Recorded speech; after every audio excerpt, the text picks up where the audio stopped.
Hey guys, and welcome back to this channel. In this video I'll be showing you guys how you can create this music Instagram sticker on Instagram.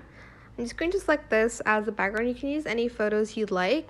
Type in this dot in the modern text and use this one as well. Press done, and I'm just going to rotate that this way.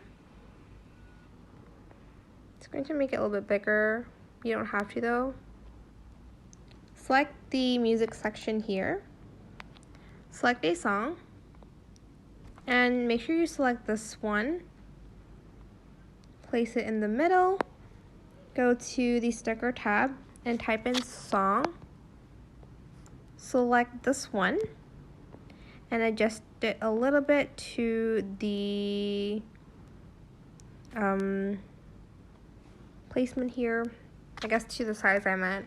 But that's pretty much it. Super simple. I hope this tutorial was helpful for you guys. Don't forget to like, comment, share. Also subscribe to this channel if you haven't done that already. If you have any more questions about this video, just leave it in the comment section down below. I will try my best to answer them all for you guys. And if you found this video helpful, please click the thanks button as well. That is it. Thank you so much for watching. Bye bye.